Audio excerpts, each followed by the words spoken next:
Manx Radio's Update with Dave Moore.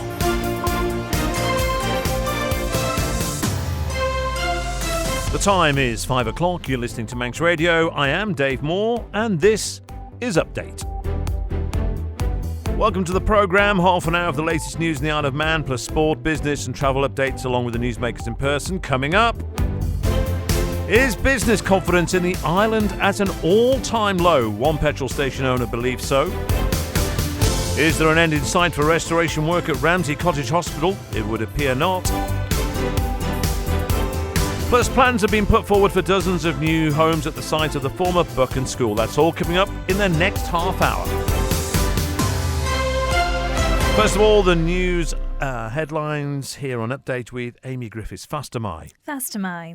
There's currently no end in sight for work being undertaken at Ramsey and District Cottage Hospital. Manx Care's chief executive says they are committed to maintaining services in the town, but admits significant issues with the building were discovered while tackling a pest infestation on Martin Ward. Appearing on Man in Line today, Teresa Cope was asked if the building is safe. It will be, but it does need preventative maintenance work doing and getting up to the right standard for a health building. Increases in business costs, rates, utilities, wages and freight are said to be causing some businesses to reconsider their future on the island. Already this year, a number of companies have announced they're changing their operating models or closing their doors for good.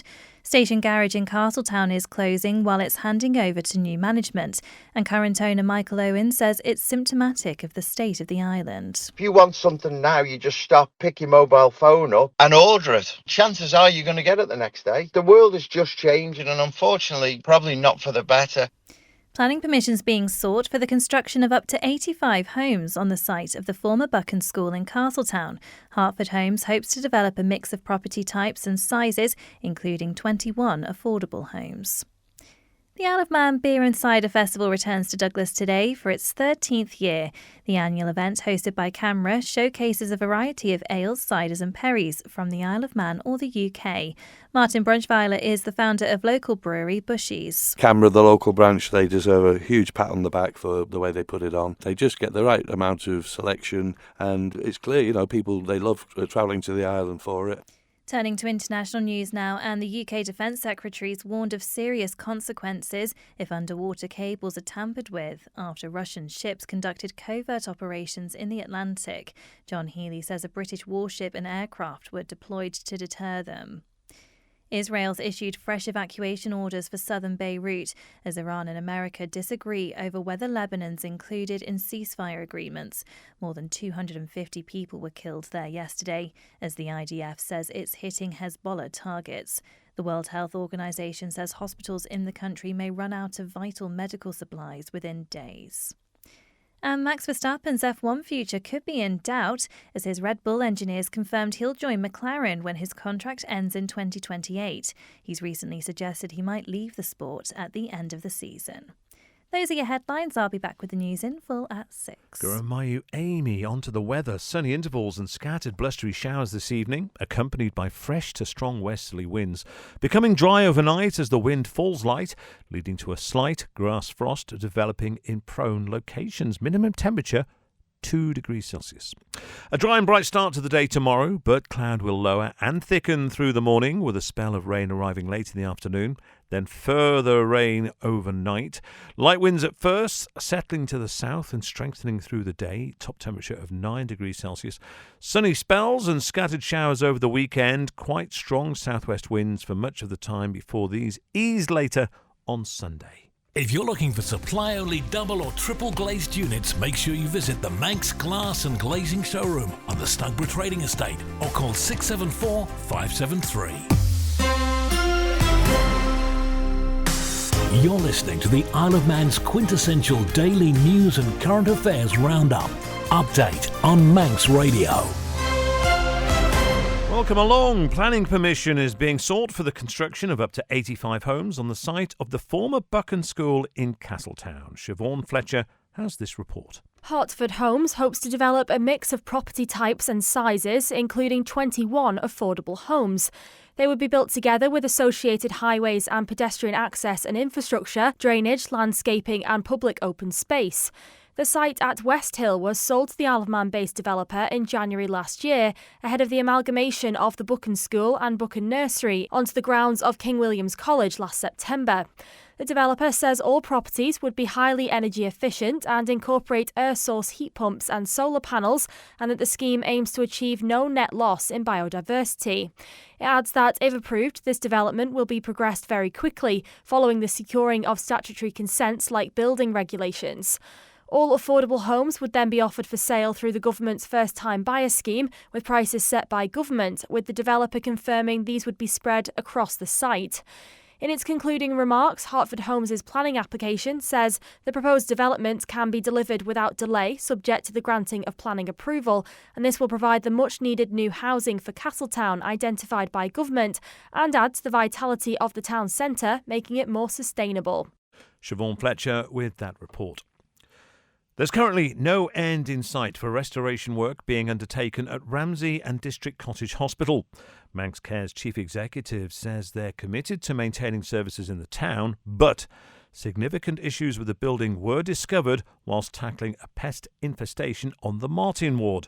Appearing on Man in Line today, Theresa Cobe said the hospital is strategically important for the organisation, but the work is going to take longer than anticipated. We've got some significant issues with the building at Ramsey District Cottage Hospital.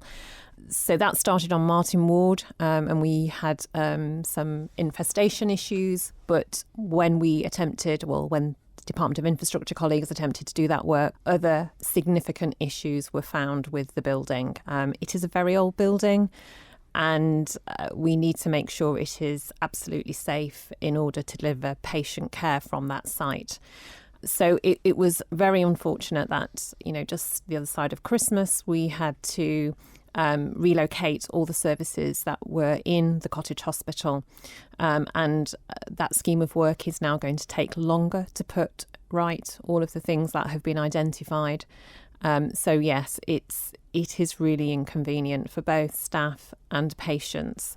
We are committed to maintaining services up in Ramsey. It's strategically important for the organisation and linked to our wellbeing hub as well.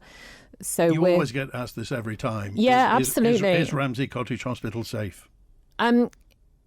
It will be, but it does need preventative maintenance work doing and getting up to the right standard for a health building. Over time, the sort of standards and the compliance levels and what needs to be in place to run services, particularly those services when you're thinking about theatres, you're operating on people. We do renal dialysis up there. So there are a range of services where we have to make sure the environment and the building is safe for those services to continue. You're listening to the Isle of Man's quintessential daily news and current affairs roundup. Update on Manx Radio. There's concern about the state of business confidence in the island amidst rising overhead costs. This week alone, some businesses have announced they're taking a step back, while others are closing their premises altogether.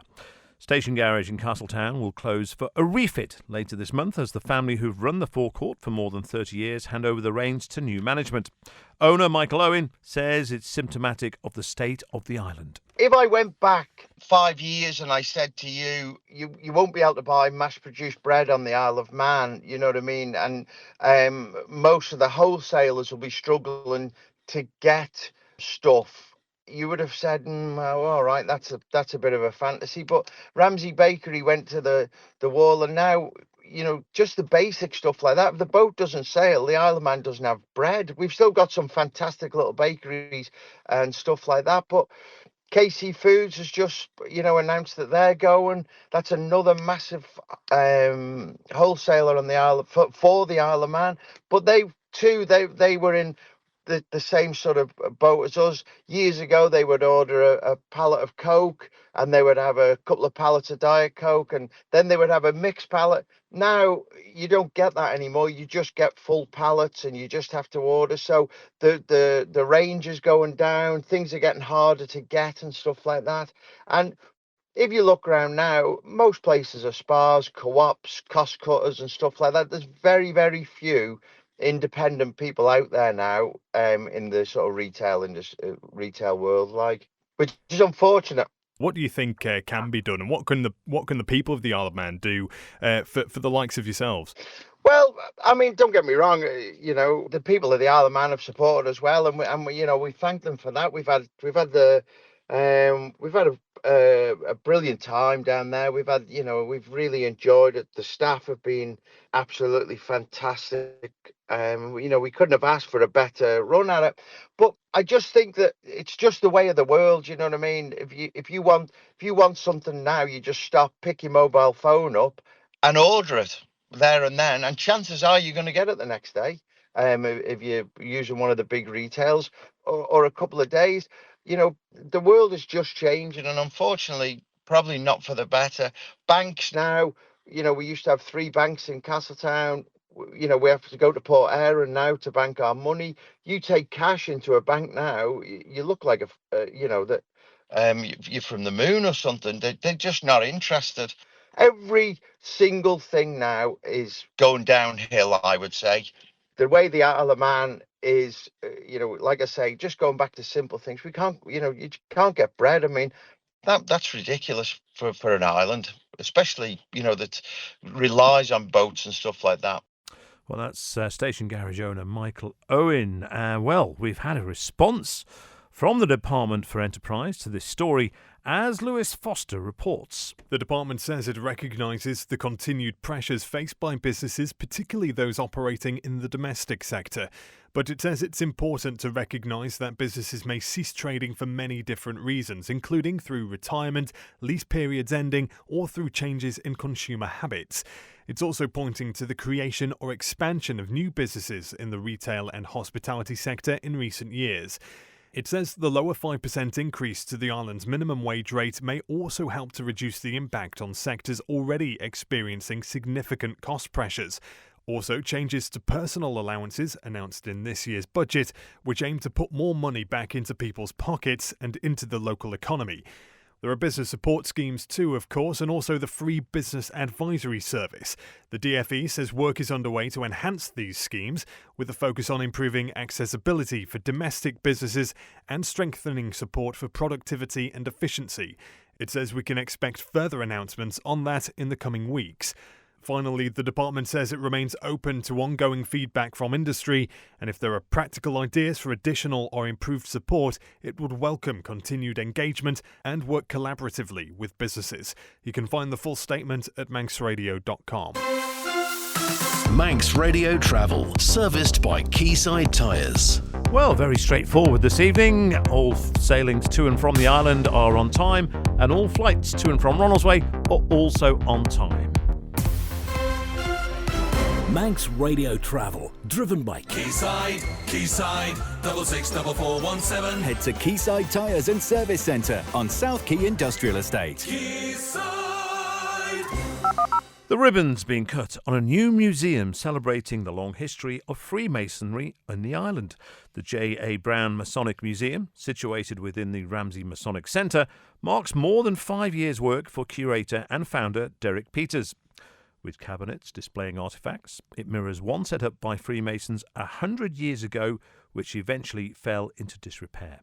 Mr. Peters told Chris Pearson what he wants people to get from it. I think personally it's a fantastic feeling of achievement. And to me, watching people come in like yourself and other people who are not used to Freemasonry, Freemasons are used to it, and seeing the look on their faces to go, oh really? I didn't know that. That's what the museum's all about. How did you first get involved in the project? It was pretty much me going out of a lodge room, walking into this dark, dank room that was full of gold and jewels and also books, beautiful antiquarian books.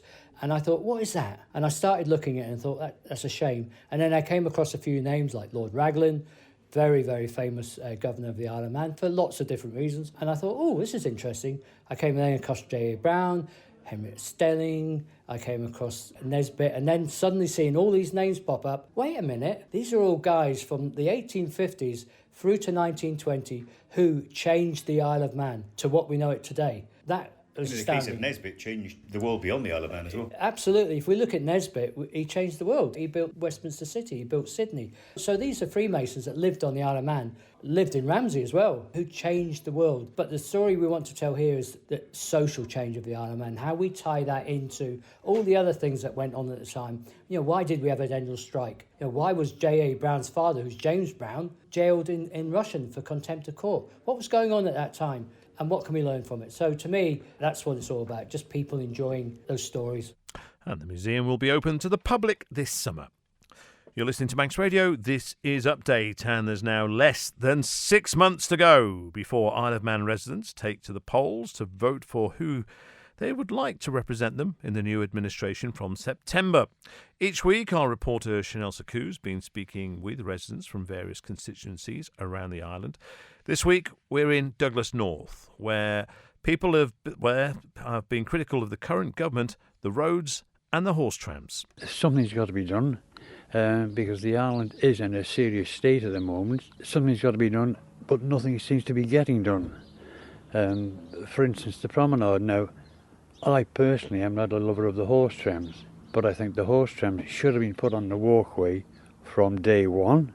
After all, we are talking about nearly the busiest road on the island, and every time somebody wants to park a car, all the traffic has to come to a halt to let them park their car. And the promenade is just a disgrace as far as I'm concerned. Anybody coming off that boat wouldn't believe it, especially if they know how much the promenade cost. So will you be voting this election? No, no chance. Why? Because of the questions they're asking, it's more of, how many people are travelling in to college from out of town, how many swimming pools are open, how many electric charges do we have on the island. It's not important. We need to be sorting out the real issues. No, because I'm leaving and going to New Zealand. What made you make that decision? A lot of things, Europe, Britain, and the way this island's being governed, I think, is parts of it as well. So, but mainly just because I'm sick of the cold weather, to be honest, after 30 years. What are some of the issues on the island? I just think it's poorly run. I think we spent so much on ridiculously overpriced infrastructure projects. That promenade still sticks in my craw, how much they spent on it and what they've done to it when it was probably just needed resurfacing and a bit of utilities possibly sticking under the road. And just the general, I'm not an expert, but, just the general way this island's run. I've been here since 86 and I'm pretty sure it was run a lot better back in those days. Seems to be a lot of vanity projects and a lot of ministers who don't know what they're doing, and the civil service seems to wield a mightier sword than they perhaps should, in my opinion. And they don't seem to listen to people. So, yeah, that's why. You're listening to the Isle of Man's quintessential daily news and current affairs roundup. Update on Manx Radio. Well, we heard them mention there, and as they've been doing for a century and a half, I should say, the horse trams are now back in action on Douglas Prom. However, a few weeks into the future, Tynwald will be asked to agree to taking the length of the line from one end of the other prom. There are those who say yes, but also others who see it as just too expensive. John Moss has this report. We are a week into what is a big season for the promenade horse trams. 150 years ago, Thomas Lightfoot had his bright idea, but it's up to modern Tynwald next month as to whether the trams get past Broadway again. Beyond, the grassy swath waits for politicians to give the giddy up or say nay. But the sun has been shining and visitors have been clambering on board. Are they unhappy that the clop has been clipped, at least for the present? Let's find out. Excuse me, are you going on a horse tram? Yeah. Have you been on one before? Yeah. Really? Yeah, Oh, do you live here? No. All right. Liverpool. Are you disappointed it doesn't go all the way around the bay? I believe you used to years ago. Oh yeah, the plan is to take it back along to the sea terminal. The moment it stops at Broadway. Yeah, I believe so. But you're happy enough with just a trip to Broadway, are you? For now, at the moment, but it'll be a lot better Yeah. if you went all the way down. Hello. Have you been on the horse trams before? When I was a lot younger, yeah. A lot younger? Yeah. It only goes along to Broadway now, It of does, course. yeah. Is that a disappointment? A little bit, yeah. I've come over from England with my two children and they would have enjoyed going all the way along, but it's all right. Hi. Hi. You looking forward to the trip? Yeah, well, we just come that way. Have you been on this before? No, Yeah. never. Where are you from? England. It used to go all the way around the bay. That would be nice, wouldn't it? Yeah, right to the end, because Yeah. we're staying at the other end, so we had to get a bus to the middle to get onto this. Which, is it disappointing it only goes halfway? Yeah. So even in its present abridged form, the horse trams are bringing pleasure. But many enthusiasts still wear a frown, and on at least half its original route, bemoan the silence of the trams. Meanwhile, the allocation of social housing is under review, with residents invited to share their opinion. We now have this report from Darren Timson. Housing Matters, on behalf of the Department of Infrastructure, wants people to share their views on proposed changes to income thresholds and other elements of public sector housing. The policy of 2019 is undergoing a full review with 3 key proposals. These are updating income eligibility thresholds for public sector housing and introducing automatic annual uplifts, removing certain priority points that do not accurately reflect housing need, and introducing greater discretion for local housing authorities in respect of residential requirements. It seeks to improve fairness, clarity and consistency in the allocation of social housing and remaining responsive to changing household circumstances. The department says public help with the consultation will gain insight into real-life experiences of accessing and applying for public sector housing, identify potential unintended consequences of the proposed changes, assess whether the proposals are fair, clear and workable for households and communities, ensure the policy reflects local needs and values, not solely administrative considerations, strengthen transparency and accountability in housing allocation decisions. On the review, Infrastructure Minister Tim Crookall says public sector housing policy affects thousands of people across the island, including applicants, tenants and their families. You can find out more about the consultation at manxradio.com. Darren Timson reporting. The Isle of Man Beer and Cider Festival returns to Douglas. It's underway now. It pays homage to the 150th anniversary of the Douglas Pay horse trams. And Bushy's brewery founder Martin Brinchfiler says there's something special planned with that in mind. We've got 3 beers at the festival. 2 of them are going to be served in the wooden casks. It's just something a little bit different and it's just a little bit more traditional. We've got our very popular Star of India IPA, which is a 5%. That one's named after the old ship that was built in Ramsey. We've also got our Away with the Fairies, 5.4%, so that's got a bit of a kick to it. But the new one, which we're offering people a sneak preview of, we're doing a Governor's Ale, which is to commemorate His Excellency Sir John Lorimer's time on the island. And as I said, we're going to be producing this Governor's Ale, which is going to be available over the next year, with the funds going to hospice.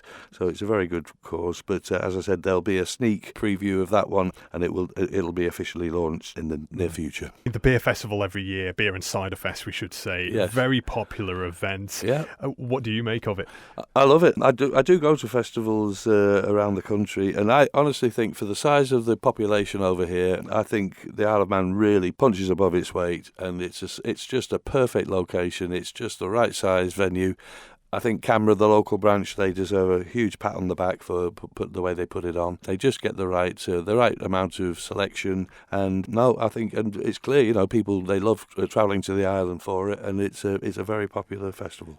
You're listening to Update. The Man in Youth Dance Company is at Move It in London, was there last month. The company leader, Molly Bowman's been explaining how it happened. We are the Isle of Man's only youth dance company. So we aren't a standard dance school. We don't do the normal exam route, focus on technique. We are creativity based. So we work a lot on inspiration and collaboration. And with our current company, we have 5 of the amazing dance schools participating within it. So students from each of them, which is a joy. And the company's had an amazing few weeks, really, and a really incredible opportunity. So talk to me more about that and tell me what's been going on. So this has come off the back of one of our performances at U Dance, which is a nationwide festival that celebrates all types of dance, all types of bodies that dance, all people that dance, showing it as an inclusive and an inspirational art form. These aren't competitions that we attend. We performed in Belfast, and then we got asked from there to go and perform in their national festival in London, from which we got scouted for this opportunity. We got picked from the selection of all of the people that performed and asked if we would go and perform perform our piece again at Move It, which is just crazy. Something that I never thought would happen. And how was it when you were there as well and actually getting to perform something that's obviously been so well received as well? It was insane. So they reckon the footfall is about 30,000 people, which is crazy. And people can kind of come and go as they wish when you're performing. But I think the reception to our piece was amazing. I could not be happier and prouder of what we took and how the girls represented our little island and the dance community that we have over here. And for the members, what kind of opportunities could this give them? So we were on what was called the discovery stage, which is made for and presented at smaller companies that are up and coming. So that in itself is a massive compliment. But we didn't know who could be in that audience. I mean, we didn't know who was in the audience at UDance, and look where it got us now. So it's that anybody could have been there. But when we were there, they also took part in workshops with professionals, celebrities, all types of industry-leading people. Time now for sport, brought to you by the Print Shed with Rob Pritchard. Faster My first this evening, Isle of Man professional boxer Jay Burden's first ever title fight this weekend has been cancelled. In an update on social media this afternoon, the Island fighter says the show's promoter has had some bad health news and the show in Portsmouth has been called off. Burden had been due to face Katie Smith for the Commonwealth Silver Super Featherweight title at Portsmouth Guildhall on Saturday. In a statement, the Grenade says she's absolutely heartbroken and the situation is completely out of her control. In football, 25 players have been called up to the Isle of Man women's national football team training squad for 2026. The team, run by manager Wayne Leesey, is set to take part in a mix of competitive and non-competitive fixtures between now and the end of July. They'll face 2 friendlies next month, first a trip to Preston North End on Saturday the 9th of May, and then a week later they'll travel to FC United of Manchester. The following month, the Manx side will head to Guernsey on the 26th and 27th of June for the second edition of the Cherry Godfrey Cup, with the Isle of Man heading there as defending champions. Well, you can view the full training squad over at manxradio.com. Also in football, there's now a 3-way tie at the top of Ardern and Drug Unlimited Combination 2 following the second round of midweek Manx football fixtures last night. 2 of those leading trio were in action on Wednesday evening, with both Ramsey Youth Centre and Old Boys and Douglas Athletic claiming important victories. It means Ramsey Youth Centre, Pulrose United and Douglas Athletic now all sit on 52 points in the top 3 places, with Youth leading the way by virtue of goal difference. You can view all of the results from last night's matches across the combination leagues on our website. And in motorsport, Manx rider Connor Cummins has been confirmed as a late entry to this weekend's Bob Smith Spring Cup in the UK. The Ramsey Rocket will compete in the Supersport class for the event, taking place on Saturday and Sunday, joining a host of other road racing stars at the course in Scarborough.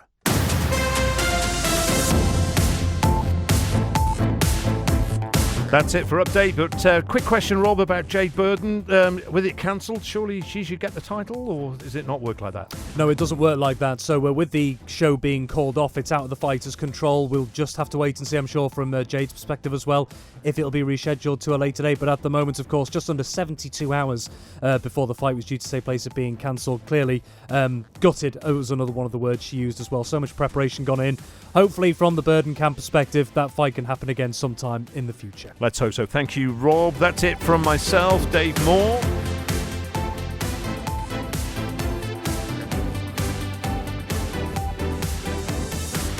Bob Carswell is on the way after this programme.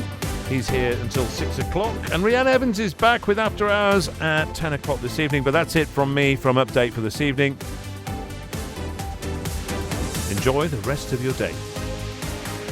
Employers, having trouble with staff and need reliable advice? Employees, are you treated fairly in the workplace or do you have a grievance? The workplace can be problematic on both sides. For any work-related legal issue, contact the employment law experts, Man Benham. They advise employers and staff on all work-related problems with sound professional advice and a transparent fee policy. To arrange your free consultation at Man Benham, call today on 639 350. Man Benham, here for you.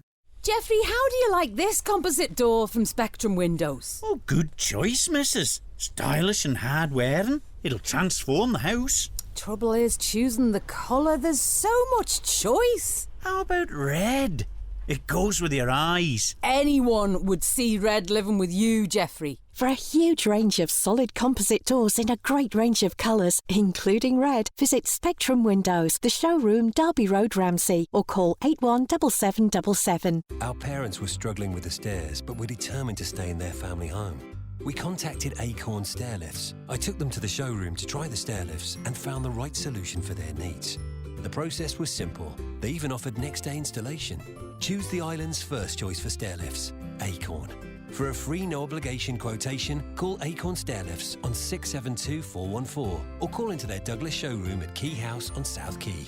Acorn Stairlifts, keeping loved ones safe in the home they love. Simply income protection from Kestrel Insurance. A choice of benefits. Simple underwriting and peace of mind with a regular income for up to 2 years if you're unable to work due to illness or injury. Kestrel Insurance is registered with the Isle of Man Financial Services Authority. Direct cremation is just that.